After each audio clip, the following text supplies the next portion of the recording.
Bom dia, eu me chamo Maíra, eu sou bióloga, tenho uma especialização em atendimento educacional especializado e educação especial, sou mestre em educação e ciências e atualmente sou professora da Universidade Federal do Sul da Bahia.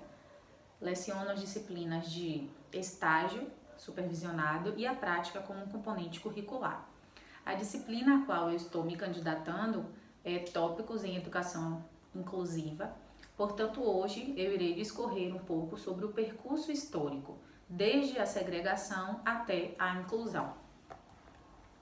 Bom, fazendo uma retrospectiva histórica de como que esse processo de inclusão, essa filosofia inclusiva, ela se constituiu aqui no Brasil, convém relembrarmos um pouco sobre como esse processo foi se consolidando ao longo dos anos e das décadas. Bom, na Grécia Antiga, as pessoas com alguma deficiência, elas eram abandonadas em precipícios. Já no início da Idade Média, os deficientes físicos e mentais, eles eram frequentemente vistos como pessoas possuídas por demônios e eram queimadas assim como as bruxas. Já na sociedade feudal, a segregação das pessoas com deficiência eram realizadas em asilos e em hospitais. No século XIX, Louis Braille, ele criou um sistema de escrita que é utilizado até hoje pelas pessoas cegas, né? O sistema Braille. E foi no século XIX, com os reflexos das ideias humanistas da Revolução Francesa, que se percebe então que as pessoas com deficiência, elas não precisavam somente de hospitais e asilos, né? Era necessário que algo mais concreto se efetivasse. E é então, nesse período, que se inicia a constituição de organizações para estudar os problemas de cada deficiência. No Brasil, o imperador Dom Pedro II, no ano de 1840, ele criou o Instituto dos Meninos Cegos, que atualmente é o Instituto Benjamin Constant, né, que faz o atendimento de pessoas com deficiência visual, pessoas com baixa visão, dentre outros. 3 anos após, Dom Pedro II, no ano de 1857, ele cria, né, o Instituto de Surdos Mudos. Esse instituto, atualmente, ele é o Instituto Nacional de Educação de Surdos, o INES. E ele passa a atender as pessoas surdas de todo o país, aquelas que muitas eram abandonadas pelos seus pais, pelas suas famílias, elas se direcionam então para esses institutos. Somente no século XX que as pessoas começam a perceber que esse público de pessoas com deficiência, eles precisam de alguma forma participar ativamente do cotidiano e se integrarem nas atividades desenvolvidas na sociedade. Aqui no Brasil, se a gente parar para pensar um pouco, nós temos um amparo legal vasto, né? Desde a Constituição Federal de 1988, no seu artigo 5º, onde diz que todos são iguais perante a lei, sem distinção de qualquer natureza. Dando continuidade na Constituição Federal de 88, no artigo 208, nós temos que é dever do Estado com a educação garantir efetivamente o atendimento educacional especializado aos portadores de deficiência, preferencialmente na rede regular de ensino. No ano de 1994, nós temos a aprovação da Lei de Diretrizes e Bases, a LDB número 9394/96, que traz um capítulo específico para tratar questões da educação especial e como que os sistemas de ensino eles devem se preparar e se organizar para fazer a realização do atendimento educacional especializado. No ano de 2005, nós temos o Decreto 5626 de 2005, que versa sobre a inclusão da Libras como disciplina curricular, né? Esse decreto, ele representa um grande avanço para a comunidade surda, né? No quesito de acessibilidade linguística, já que esse grupo, ele é um dos que ficaram à margem dos processos educacionais. E então, esse decreto, ele traz que a Libras, ela deve ser inserida como uma disciplina curricular obrigatória nos cursos de formação de professores para o exercício do magistério e também nos cursos de fonoaudiologia. Em continuidade, no ano de 2008, nós temos a instituição da Política Nacional de Educação Especial na perspectiva da educação inclusiva.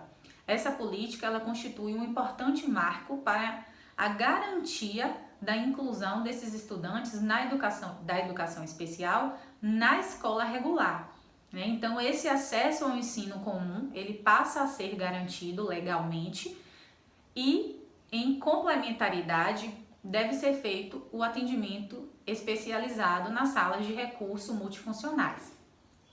No ano de 2015, nós temos a aprovação da Lei Brasileira de Inclusão da Pessoa com Deficiência, a Lei número 13.146/2015.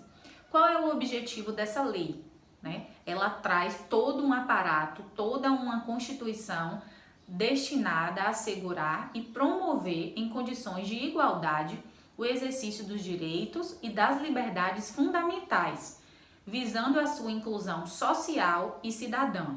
Então, a Lei 13.146, ela traz desde aspectos educacionais a direitos e garantias sociais.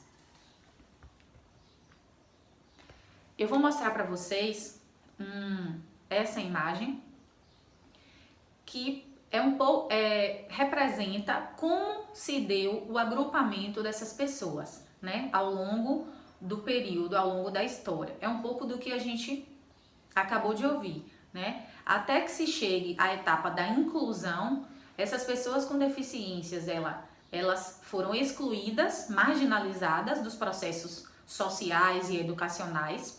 Em seguida, passam pelo processo de segregação, onde se reúnem com seus pares, são agrupadas com outras pessoas com deficiência e separadas das pessoas que não têm deficiência.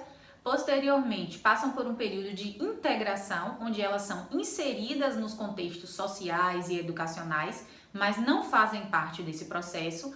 E a partir da década de 90, surge a ideia da inclusão, em que essas pessoas elas são inseridas nos processos sociais e educacionais e interagem com todas as pessoas, com seus pares, com as pessoas sem deficiência, em um processo de socialização constante.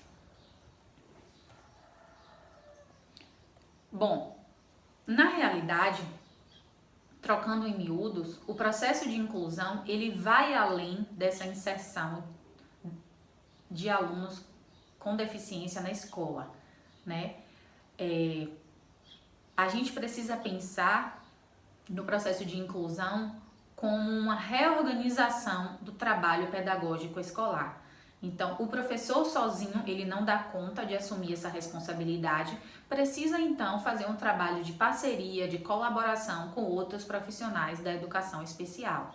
É necessário também que seja regida uma mudança na estrutura social vigente, no sentido de organizar uma sociedade que atenda aos interesses de todas as pessoas, Principalmente quando a gente fala na escola, na sala regular, nós temos vários alunos de culturas distintas, de famílias distintas, com características específicas. Então, por que não pensar nesses alunos com deficiência em pessoas dotadas de saber, capazes e que devem participar desse processo de ensino-aprendizagem?